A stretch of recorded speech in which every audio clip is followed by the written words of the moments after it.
Welcome back in for another episode of the Ball Boys Pod. Myself, Dylan Mehl, Nolan Foster, aka Prime, hat and sunglasses on while you shake my hand. Unreal from you.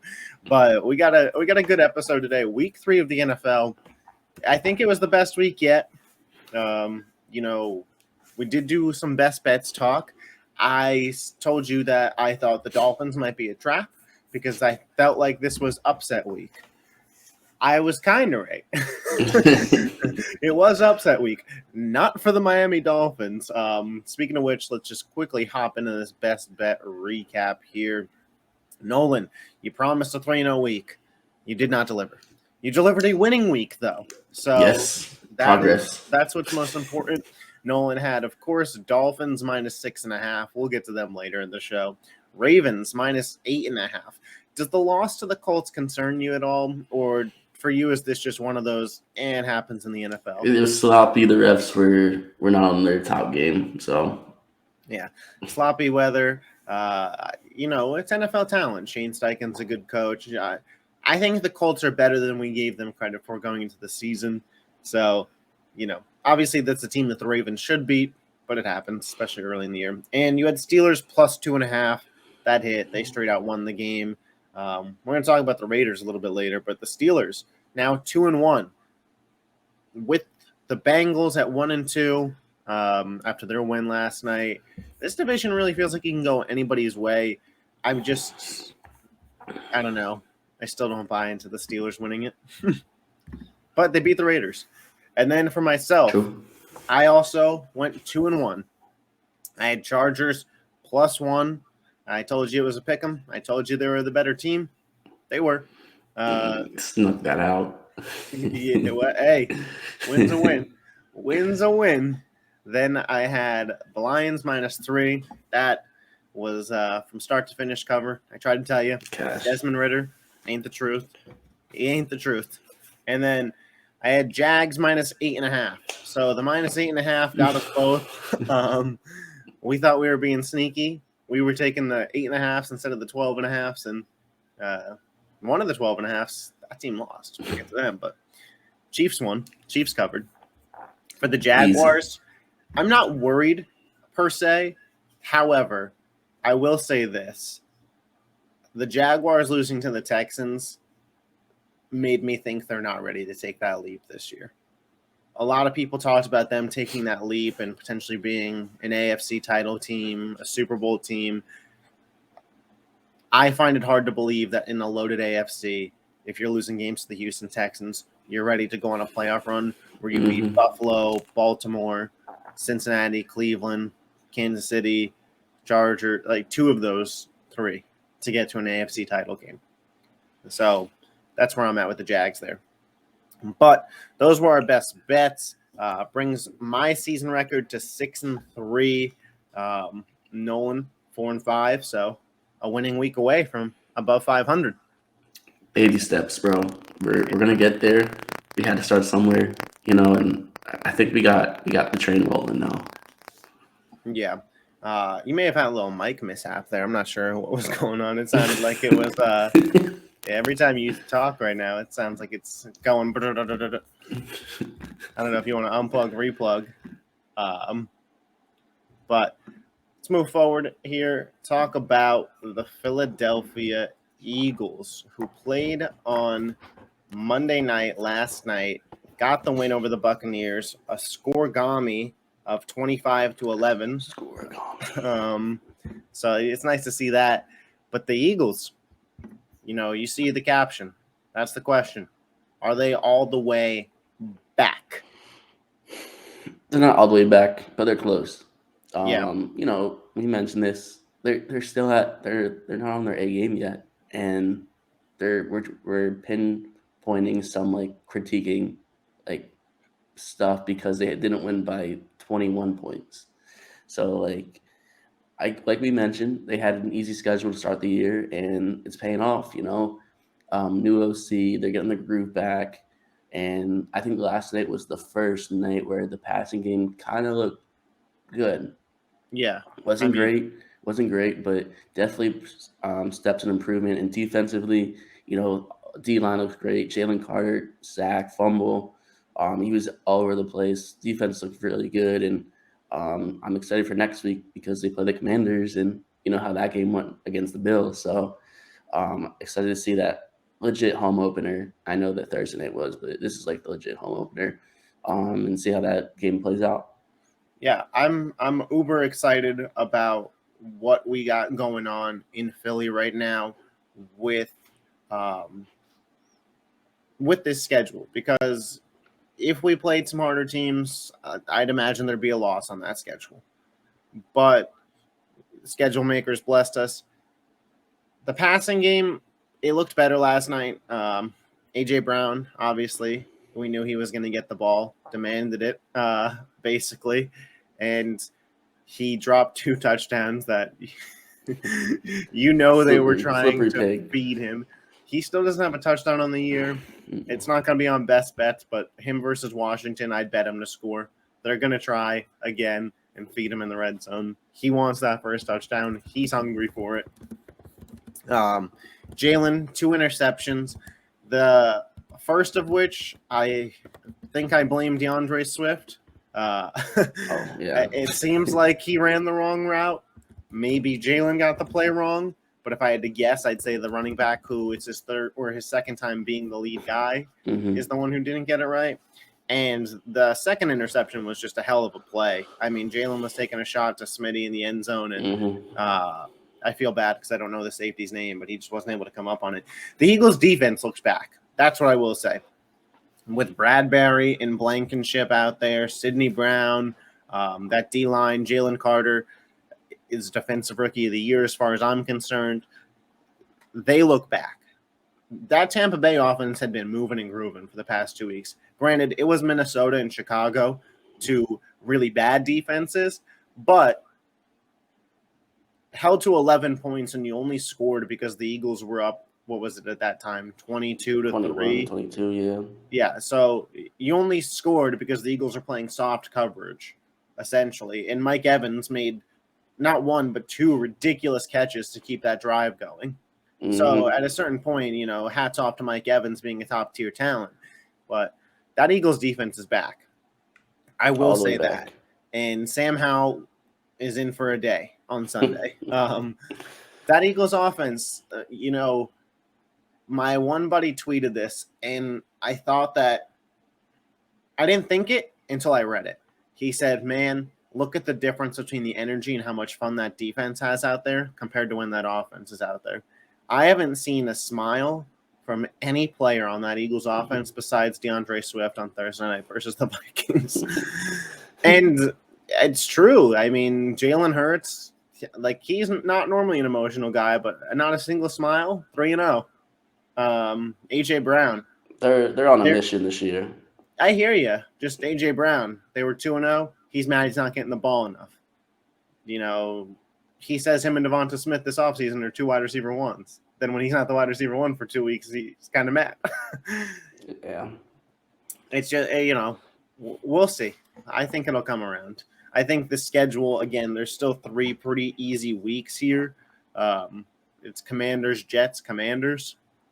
I think they play the Rams in there. Oh, okay. So it's no, you're right. It's Commanders, Rams, Jets, Dolphins, Commanders, I believe, is the next set of games. That Dolphins game, that's gonna be interesting. That could be battle of undefeateds possibly. Yeah, let's get there. Let's talk about those Dolphins. 70-20. I can't believe I called it a trap game. It was the opposite. You could have bet on minus 49.5. Minus 49. Cash. A 70 burger without Jalen Waddle is just absolutely disgusting. And Tua's the league MVP currently. Raheem Mostert scores 4 times. Devon Achane scores 4 times. That's your boy, I know. Tyreek Hill finds the end zone. Chosen Anderson finds the end zone. Okay? The game was over.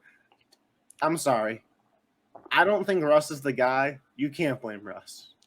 This can't be on Russ. No. 20 points in an NFL game isn't enough to win it. But at halftime, he had 10, which isn't like out of the game. But the defense gave up 35 in the first half. It was a complete double of the score in the second half. This is an all-around top-to-bottom organization in the Broncos that's trash right now. And Russ is going to pay the price for it because they just signed Sean Payton. It's not going to be Sean Payton. I don't know who trades for Rush. I don't know if you have Russ be the highest paid backup for 5 years and go rookie. I don't know what they do. In Denver, they really shot themselves in the foot with giving him that extension. But let's talk about Miami because they were dominant. And I said this on my TikTok, and I want to get your thoughts on it. This Miami Dolphins team is the 2015 Golden State Warriors. We saw the glimpse of it in 2014 when they had that playoff series with Denver that went 7 games, I believe. And then in 2015, out of nowhere, they won the title. And then everybody said, oh, we got to start shooting a bunch of threes. Oh, we got to get a bunch of fast guys. That's if they win the Super Bowl, that will be what happens. Every team is going to need to get a bunch of fast guys in their mind. Tyreek Hill, Jalen Waddle, Raheem Mostert, Devon Achane. Do you know that the 6 highest recorded speeds on runs this season are all by Dolphins players? They are the fastest team in the NFL, and it's not close. And it shows. And Tua, it may be like, I don't want to say Tua's not talented, but it may be the greatest system for a quarterback to succeed in. Mike McDaniel is the truth. He might be better than Kyle Shanahan. This team's legit. This team is very much so a Super Bowl contender. This team's got some really fun games on their schedule too. Eagles, Chiefs, Bills this upcoming week. That'll be a battle. The only thing that could derail this team is a Tua injury. But right now, it's hard to say that any team other than the Dolphins are the best in the NFL. Yeah, bro. I mean, McDaniel, I had a feeling, they would come through, from his origins. He was on the Denver Broncos. I think he was the ball boy. Yeah, so he definitely had a little revenge game going. Like, you guys didn't pick me, so watch this. Like, so I feel like that was coming. Sean Payton, bro. We both mentioned it. He's a Drew Brees merchant. I don't think he has it still, and unfortunately for the Broncos, they're going to pay for that for him and Russ. So good luck on that coast. So the Dolphins, my man Achane, he went off. I had him on like 4 or 5 of my fantasy league benches, so that was awesome. I didn't expect him to pop off like that quick, but hey, we're here. And so for me, this is where I stand with the Dolphins. They did amazing. They have an amazing offense, but I really want to see them this Sunday and how they play against the Bills, because I think that's the true test. Because in the past, they've been very good against bad teams, and they look great. Don't get me wrong, but I really think for them to take the next step, that's what I have to see to really be like, okay, they're for real. Yeah, I want to check what the line is on that. If it's Dolphins by more than a touchdown, are you betting Buffalo? Especially, I think it's on the road too. I could be wrong, but if it's I'm pretty sure it's in Buffalo. Yeah, if it's more if it's a touchdown in Buffalo, that's foul. It is Bills favored by 2.5. Oh, damn! That's an interesting line. I will say that is an interesting line. I have a feeling this game's gonna be very low scoring, because just for me, Vegas, they're gonna put that line super high. The over-under is at 53.5. It looks like that is the highest of the weekend. I have a feeling it's going to go under. I don't know why. I feel like everybody's, the Dolphins, they scored 70 last week, and they got the Bills. And it's divisional opponent, it's two good defenses, 2 good offenses that can keep the ball. Yeah, the Dolphins scored 70 in 33 minutes. That's like the time of possession wasn't very strongly in Miami's favor. No, they were just I was watching Red Zone, and like every 4 seconds they were going back to the Dolphins game. Scott It was Hansen, crazy, and bro. it's back to Miami Yeah, as a and 63-yarder from I just Chosen see Anderson. yeah, I saw that, and I was like, wait, they got like the backups in who's scoring like this last touchdown. I see A-Chain breaking like a 70-yard touchdown. Like, dog, are you serious? 203 rushing yards. Hey, Yeah, he looks for real too, which is awesome. Listen, we could be in store for a Dolphins-Eagles Super Bowl. I've been telling the fam that. So I'm from South Florida, and these guys have been starving for a playoff win. A playoff win. People my age, they have not seen their team win a playoff game. It's been, I think, since the late '90s that Yeah. the team has won a playoff game. They've been to, I think, 2 or 3 playoffs their whole life, and they've never seen their team win a playoff game.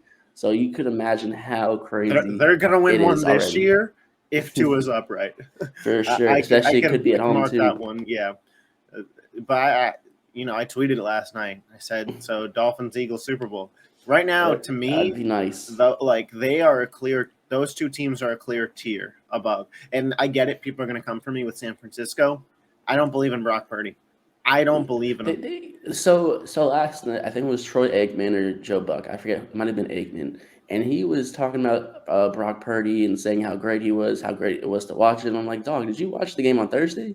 Like, they were struggling in the first half. And, like, I don't know why he gets so much love when, like, he's playing mid. I know Hurts could play better. I get that 100%, but he showed it last year. Purdy has not shown us anything. He wins. He's Jimmy Garoppolo. It's the same love that Jimmy G got. It's the Kyle Shanahan system. Yeah. It always will be. But let's move forward to one of those teams that fell out of that top tier. The Dallas Cowboys upset by the Cardinals. And I did a little rant on my own channel. I'm going to kind of copy and paste it here. This is what I was concerned about with this Cowboys team. And I hate to do a victory lap if I told you so. But what was Dak Prescott and Mike McCarthy going to be when games were close and when they were from behind? The Cardinals are a team that you can come back from behind and beat. You want to know how I know? Because the Giants did it. The Giants did it. The Cowboys, listen, Jonathan Gannon beats them again. Much love, respect. But they were trading field goals for Cardinal touchdowns. And James Conner is finding the end zone. First off, James Conner in that Cardinals O-line showed that the Cowboys are weak to the run game. He looks great. Good luck playing San Francisco and Philly. If you can't stop James Conner, good luck stopping McCaffrey in that Eagles O-line. Good luck. But again, in the big spot, and Dak Prescott had that terrible interception. You saw it from the camera of essentially what he was seeing. And it was like, why? That's all he was saying was Kaiser White. Eagles legend. And he threw it to him. And I don't know if it's Mike McCarthy's play calling in the red zone. It's early in the season. A lot of teams do struggle in the red zone. I'll say that. The Eagles did not have a perfect red zone game last night. But Jalen Hurts wasn't turning the ball over in that red zone. This is the problem with Dallas. And this was to a Cardinals team. A team that was projected to be the worst team in football. And as soon as pressure or expectations is on this Cowboys team, as soon as even me personally had them number one in my power rankings, this is the performance that you get. As soon as the bar is set for the Cowboys to be something, they will always disappoint with this group. Dak Prescott, every one of his qualities that we say is good are all intangibles. He's a mid quarterback. When it comes to play on the field, he's mid. CeeDee Lamb, did you see him all game on that bench? He's pissed. Tony Pollard not getting the ball enough. Mike McCarthy, he's trash. He is. I knew he was bad. We knew he was bad. Listen, are the Cowboys still going to be a threat in the NFC? Absolutely. Are they still going to make the playoffs? Absolutely. But games like this is where that division is lost for them. Weeks like this, where the Eagles don't play their best football, but they're good enough to get a win, and where the Cowboys choke away games to the Cardinals, that's the difference in this NFC East division. That's why the Eagles are going to win the division. The Cowboys are going to start off in the wild card spot, have to probably go to Atlanta or New Orleans and kill one of those NFC South teams to set the bar high. And then you find yourself playing Philly or San Francisco to get crushed in the divisional round again. Like, this is the same team. I can't imagine being a fan. I can't imagine being a Cowboys fan. 2 weeks of hype, and then you find out it's the same fucking team over and over again. So I mentioned this last week. I said I thought they'd beat the Cardinals, but I said after the Cardinals, I am excited to see how they play because that's when their schedule really turns up. And what do you know? Christmas comes early, and they blow. I don't even know what I was watching. Like they looked like they like didn't know how to play football. So first things first, they missed Kellen Moore. Like he was a huge factor last year, especially on just for Dak and that whole offense. But look, you got Dak, you got McCarthy, and I think those two guys, if they're still there, I will never take them serious. Like until they're gone, like I don't care who's on the team, they're always going to find a way to cowboy because they're the Dallas Cowboys. And a lot of people, they play the Jets and the Giants. The Jets with Zach Wilson is bizarre, bro. Like he's garbage. And you saw with the Giants, they look horrendous. So I did not get. I know they're the Cowboys, so they get a lot of But they dominated. That's why they got did. hype. They did, but like for me, because I know we're Eagles fans, so we know like how much everybody's over the Cowboys this year. They're still the Cowboys, and they showed it this week. I was not expecting a loss, but I will gladly take it. And for me, honestly, the Cardinals look pretty good this year. They blew that lead against the Giants, but I mean, they were in some dogfights and the Commanders game too. So I think we'll see how the Cowboys play out. I don't know who they play this week. Is it They play somebody? the Patriots. Ooh, at New England? At Dallas, I believe. Oh, Belichick comes okay. to town. All right, so that's probably a Listen, win for them. they'll win, Mhm. but I wouldn't be shocked if Belichick made Dak look ass again. I Yeah. wouldn't be shocked if It'll it be a was sneaky a win, I think. 17-13 win. Yeah. You know, I do want to touch on what you said about the Cardinals.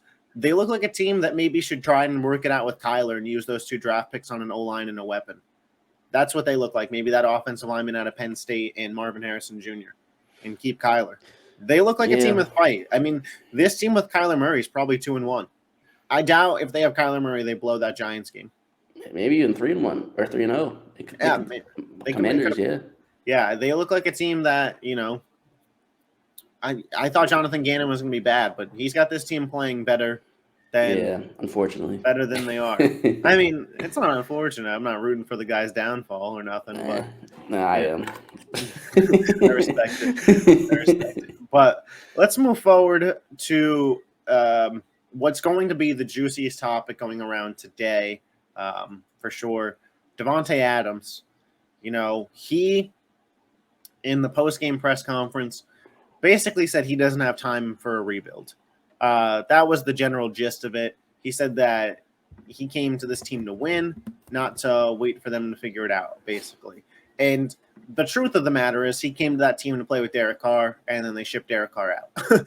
And now he's just stuck there, and he's started playing the season as like, oh, shit, I still am a top 3 wide receiver in the NFL. And maybe I shouldn't waste this season in Vegas on the Raiders, which good on him. Now, the first thought that people are going to have is the Chiefs now wide receiver. The Raiders are not trading Davante Adams to the Kansas City Chiefs in their division. So let's rule out Chiefs, Chargers, Broncos. That's all not happening. They are going to try their hardest to send him to an NFC team as well. They don't want to play him. That's where my mind went thought process wise. Obviously, if you think that it's not an NFC team, you could throw that out there. But then I started going through the NFC teams, right? None of the NFC East teams make sense. The Giants make sense in terms of they need a wide receiver, but I don't think he wants to go there because it's the same boat as the Raiders. Then you start looking at the NFC West. The Rams are about to get Cooper Kupp back. They don't really need a wide receiver. They have him and Puka. The Niners, they're loaded. Seattle's loaded at that position. And then it's Arizona, again, same as the Raiders. So that's out. You look at the NFC South, the Saints, if you wanted to play with Derek Carr, sure, but they feel like they're pretty strong at receiver, and now Carr's hurt. Buccaneers, strong at receiver. Panthers, crappy boat. Falcons, that's a team that can make sense. And then the NFC North is the division that makes the most sense to me. Vikings don't need them. Bears don't need them. But Detroit and Green Bay, reunion back to the Packers. I feel like that is, those two teams have done business before. That feels like the best spot. A team that's going to be a playoff team that needs a true wide receiver one that could really help Jordan Love develop. Adams has some type of repertoire with Jordan Love from practice, I'm sure. They've played together before. Then you have a receiving core of Adams, Watson as a 2 when he's back, Dobbs, Musgrave, Aaron Jones, A.J. Dillon. With that defense, that's a legit team. That's a team that could beat the Cowboys in a playoff game. So, to me, the Packers make the most sense. What say you? Yeah, I have two teams. One was the Packers for sure. For me, it makes a lot of sense. He's a Green Bay guy, probably misses it. And like you mentioned, Jordan Love was there. He wasn't like just on the And he's bench, got like repertoire just with those guys getting in the watered. organization. The GM, Yeah. he's worked with LaFleur The before. GM, the practice facility, the he's guys, comfortable like there. so he definitely I think would be for that. And then for me, it's a very interesting place, but I think it could work so I think the Colts. I know you mentioned, they're not an NFC team. They're not maybe in AFC South though. that maybe playoff mode this year, but if they got Devontae Adams with Jonathan Taylor possibly going into next year, Pittman's still there. Michael Pittman, like that's a solid team. And I know Jim Irsay, he's wild. So he definitely wants to maybe make a big splash. And I think with him on that team, that would help AR so much. And they'd be a decent team to like not mess around with, especially in that division, bro. So I think that would be a really good spot, and I would love to see him in Indy possibly too. Yeah, I think both those spots would be good. Obviously, you'll hear speculation of Baltimore, a team that could use a wide receiver. Maybe.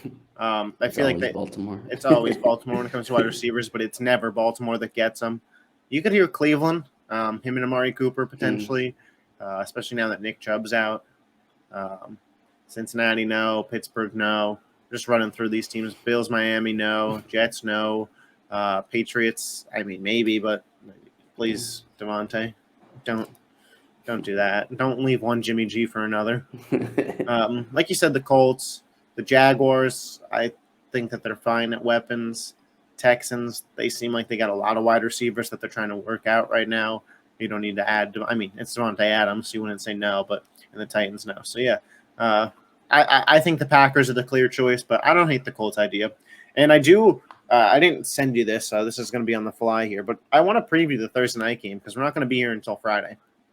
So I do want to take a look at that because now, especially now that we kind of know, it's a good Thursday night game. The Detroit Lions travel to those Green Bay Packers. Aaron Jones expected to play.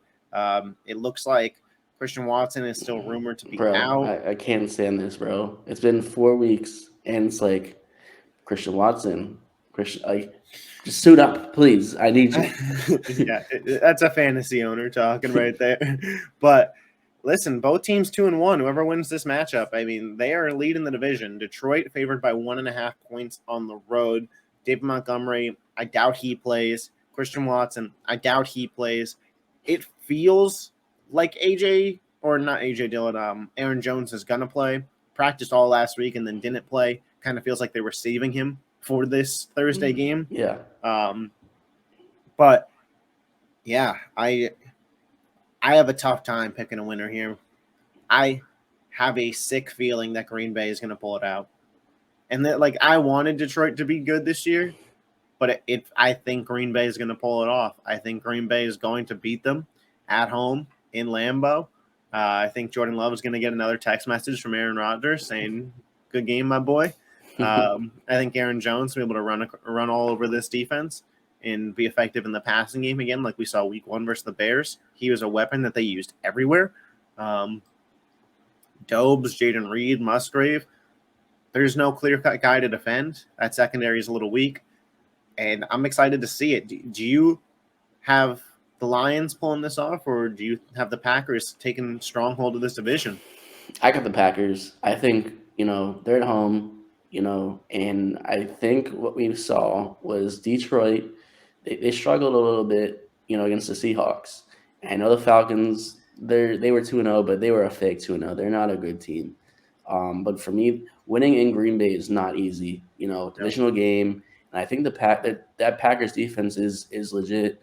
I know they got a little help. That Carr got hurt, and they came back, but I think they pull away. I think they get this victory, and this is a big game because if the Lions win, they win a game against a rival second place team probably at on the road. Yeah. So if they could get this, it'd be huge for them. But if the This Packers is a win, game that the Packers are expected to win, and it's huge for Detroit if they do. yeah, for sure. So it's like that Chiefs game, where it's like, oh, everybody thinks the Packers, but can the Lions sneak one out? So I think the Packers win. Like a field goal, 4 points, something like that. But it should be a good game. So I'm excited to see how both these teams kind of play, especially for Love. I haven't seen Love really play. I've seen highlights, but I wanted to really see how he looks as a quarterback this year.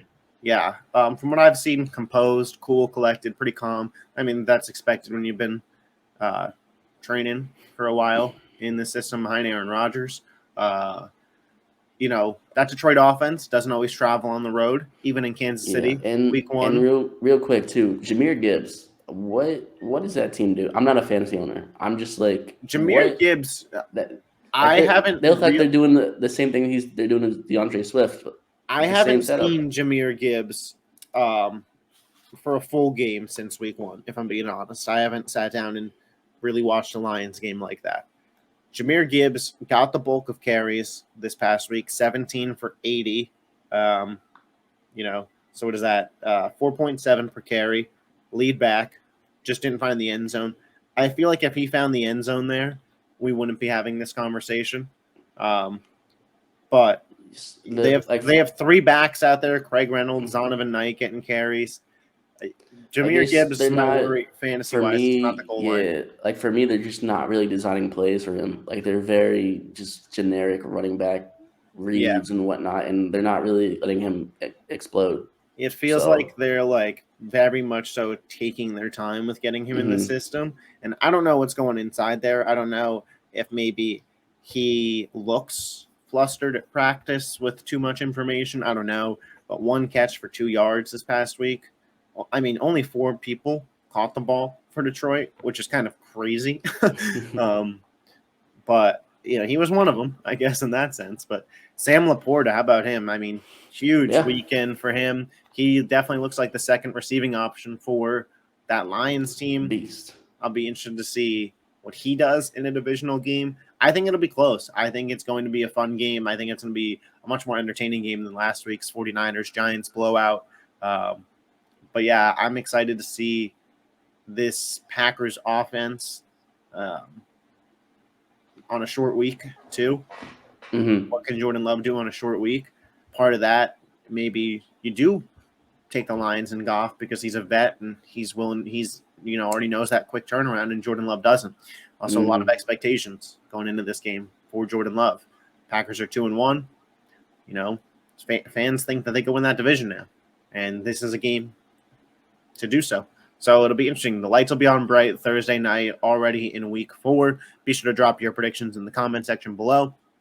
We'll be back this Friday, give you a full preview, give you our best bets. You don't want to miss that. Both had winning weeks. Both would have given you some money in your pocket, doing the college kid's name proud. But again, those are the experts. Give them a follow on Twitter. Give us a follow on Twitter to be up to date with all your NFL sports news, sports meme content, etc. Hit the subscribe button on this channel. Hit the like button, and we'll see you guys next time. Peace. Deuces.